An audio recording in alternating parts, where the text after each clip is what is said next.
Di ka ba naiingayan? Di naman. Sakto lang. Bakit? Naiingayan ka na? Oo eh. Tumatanda na ata ako. Kalabaw lang daw ang tumatanda. Bro, may babalita ako sa'yo. Siyempre, dahil best friend kita, ikaw ang unang makakaalam. Hala, ano yan bro? Nanalo ka sa loto? Mas maganda pa dun. Magiging best man ka na. Ano? Nag-propose na ako kay Trina kahapon, tapos umuko siya.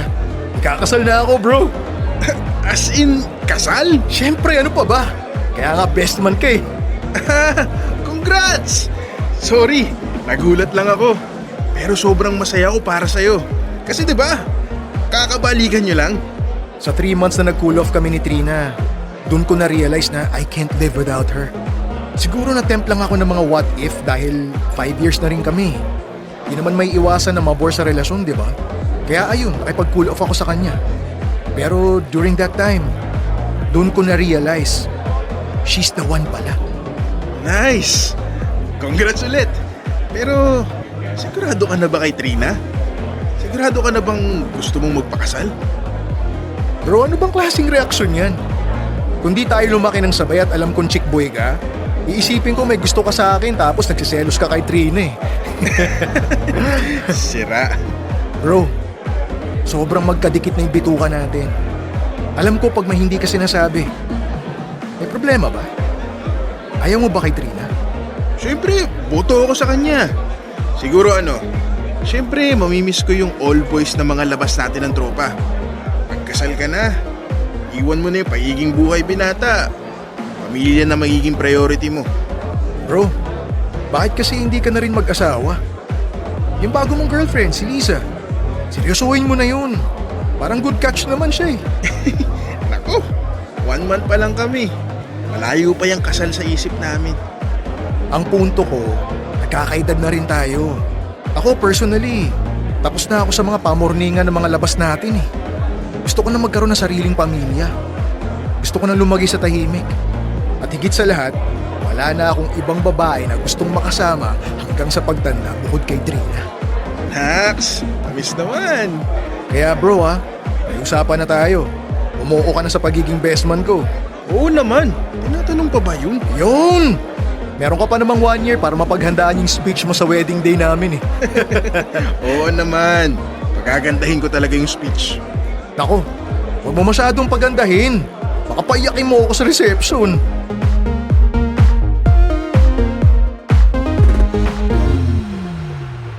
Dear love, ako si Dennis. Hindi na ako magpapaligoy-ligoy pa. Iniputan ko sa ulo ang best friend kong si Marco. Kaya nung inalok ako ni Marco na maging best man niya sa kanyang kasal, pakiramdam ko, ako ang worst man sa mundo. Nag one night stand kami ng girlfriend niya na si Trina. Cool off sila nun. At aaminin ko, crush ko rin naman si Trina. Kaya nung nag-confide siya sa akin at nalasing kami, mabilis din ako natukso.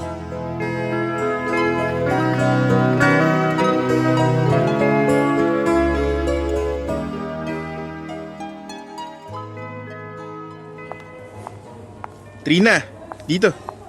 Hi, Dennis. Upo ka. Puno sa loob ng cafe. Sana okay lang sa'yo na dito tayo sa alfresco area nila. Okay lang. May gusto akong sabihin sa'yo. Ano yun? Niyaya na ako ni Marco na magpakasal. At umuo ako. Alam ko. Ano? Sinabi niya na sa'yo? Kinabukasan matapos siyang mag-propose sa'yo. Sinabi na niya sa akin. Anong sabi mo? Hindi ko sinabi yung tungkol sa nangyari sa atin. Inalok niya ako maging best man. Umuo naman ako. Diyos ko, patong-patong na kasalanan na to. Dennis, kailangan na nating sabihin kay Marco yung nangyari. Hindi ko kaya. Nung nakipagbalikan sa akin si Marco at sinabi ko sa'yo na gusto ko nang sabihin sa kanya yung nangyari, sabi mo wag. Nung Valentine's Day, pinaalam ko nang sasabihin ko sa kanya. Ang sabi mo pa rin wag. Ngayon, nag-propose na siya. Ayaw mo pa rin sabihin sa kanya? Ano bang balak mo? Itago na lang natin yung kasalanan natin hanggang mamatay tayo? Bakit parang pinalalabas mo na kasalanan ko lahat? Na ako lang yung nagtatago. Kung gusto mo na talagang sabihin sa kanya, hindi mo na kailangan ng permiso ko. Kaso wala eh. Nakipagbalikan ka pa nga sa kanya. Kahit na alam mong niloloko mo na siya. Kapal na mukha mo! Mahal ko si Marco. At kahit na nag-cool off kami, gusto ko pa rin makipagbalikan sa kanya. Mahal ko rin yung kaibigan ko. Hindi ko kayang malamatan pagkakaibigan namin ni Marco. Kaso nalamatan na, Dennis. Nagkamali na tayo. Nagkasala na tayong pareho sa kanya. Sasabihin ko na yung totoo kay Marco. Trina, teka! Wag! Hindi ko kaya. Hindi rin naman natin pwedeng itago sa kanya to ng habang buhay. Kapag sinabi natin sa kanya, masisira lahat. Ang pagkakaibigan namin, ang kasal nyo, pati ng barkada namin. Hindi ko na alam ang gagawin ko. Litong-lito na ako. Pero sigurado ako, mali na itago natin sa kanya ang nangyari sa atin.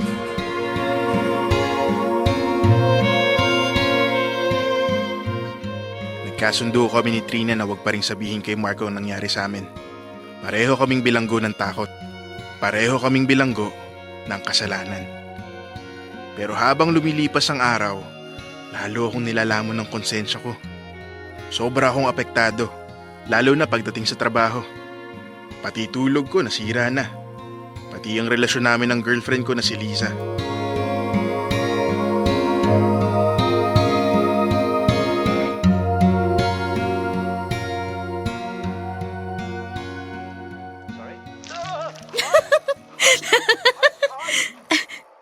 Babe! Hoy! Ha? Ano ka ba? Comedy tong pinapanood natin pero napakaseryoso ng mukha mo. Wala. Ano lang, yung numbers ko kasi this month sa work, medyo mababa. Ay nako, Oo, ba't mo pinatay? para tapatin mo na ako. Babe, ano bang problema sa'yo? Ilang weeks ka ng ganyan ah. Sa trabaho nga. Nung una iniisip ko baka nanlalamig ka na sa akin. Pero parang iba eh. Kung nanlalamig ka na sa akin, dapat iniiwasan mo na ako. Dapat nandidiri ka na sa akin. Pero ibang basa ko sa'yo. Anong ibig mong sabihin? Anong basa mo sa akin? Yan! Yan mismo mukhang yan. Kung ano yung ginagawa mo ngayon. Parang kang laging takot at problemado. Parang may krimen kang ginawa. Dennis, may napatay ka ba? Huy, grabe ka naman. Ayan! Nakahinga na ako.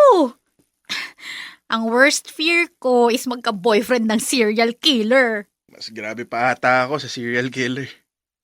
Ha? Anong ibig mong sabihin? Lisa, napakasama akong tao. Napakasama akong kaibigan. Bakit? Anong nangyari? Naiintindihan ko kung gugustuhin mo nang makipaghiwalay sa akin kung malalaman mo. Malaman na ano? Dennis! Bago tayo nagkakilala, may ginawa akong masama.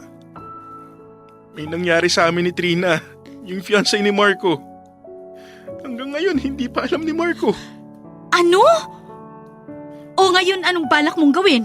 Alam ko na kailangan ko nang magtapat sa kanya. Dapat ko nang sabihin yung nangyari sa amin ni Trina, kaso alam ko na tatapusin ng pag-amin ko sa kasalanan yung pagkakaibigan namin ni Marco. Ikakasal na sila, Dennis. Best man ka pa. Ano ka ba? The only way para ma-redeem mo ang sarili mo kung sasabihin mo sa kanya ang totoo.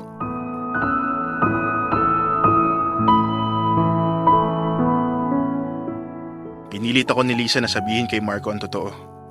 Para matapos na ang usapan ay umuo na lang ako sa kanya.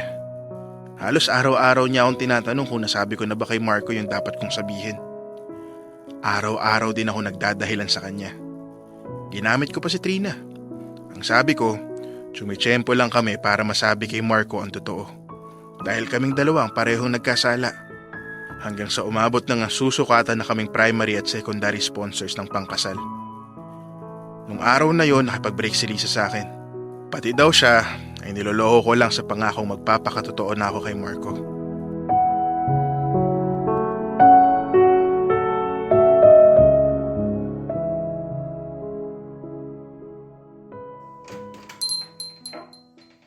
Alright! Nandito na best man ko! Bro, kumusta? Ayos na ako. Dito ka na eh. Hi, Dennis. Hi Trina. Oh, asan si Lisa? Ayun nga. Actually, hindi na siya makakapunta sa wedding. Nagka-conflict sa work niya eh. Kailangan niya mag-out of town. Ganun ba? Sayang naman. Oo nga eh. Baka naman mag-imo ka sa kasal namin ni Trina kasi di siya makakapunta ah. Wala eh. Di na niya mahilot yung schedule niya. Buti na lang di pa siya nasusukatan. Lisa? Oh, Lisa! Sabi ni Dennis di ka raw makakapunta sa kasal. Nagbago ba isip mo? Ano, Dennis? Hanggang ngayon hindi nyo pa rin nasasabi, no? Tara doon tayo sa labas. Doon tayo mag-usap. Isasama ba natin si Trina sa labas? Parang kailangan din natin isama si Marco para isang usap na lang. Dennis, Lisa, please naman. Teka, anong nangyayari? Lisa, please, wag dito. Bitawan mo nga ako! Pinibigyan kita ng huling pagkakataon na ikaw ang magsabi kay Marco! Anong magsabi? Ano bang dapat sabihin?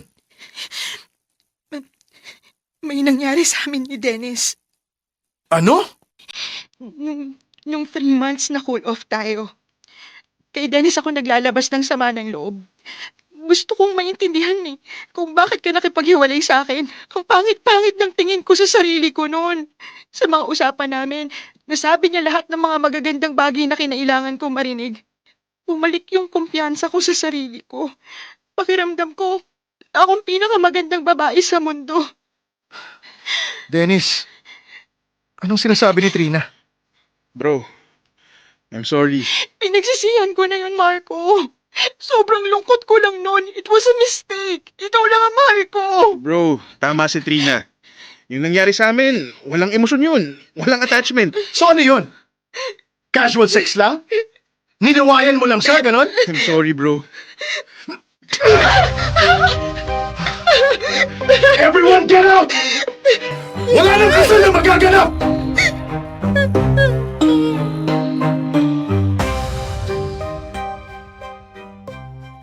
Dear love, hindi na natuloy ang kasal. At tulad ng inaasahan ko, gumuho lahat matapos masiwalat ang katotohanan. Naghiwalay si Marco at Trina. Hindi ko na nakausap yung dalawa after nun. Sa buong buhay ko, doon ko lang naramdaman kung paano maging mag-isa. Dahil sa isang gabi ng pagpapadalos-dalos, ganun kalaki ang naging kapalit. Kinailangan pang marami ang mawala bago ako mag-mature sa buhay. Isa rin sa pinagsisisihan ko na hindi sa akin nanggaling yung katotohanan. At alam ko naman na kung hindi na magitan si Liza, baka hanggang ngayon niloloko pa rin namin ni Trina si Marco.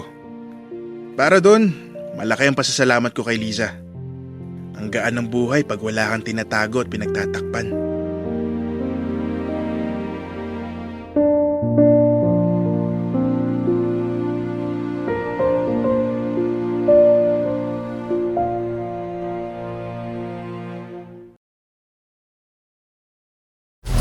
Metro's #1 Love Radio. Basic!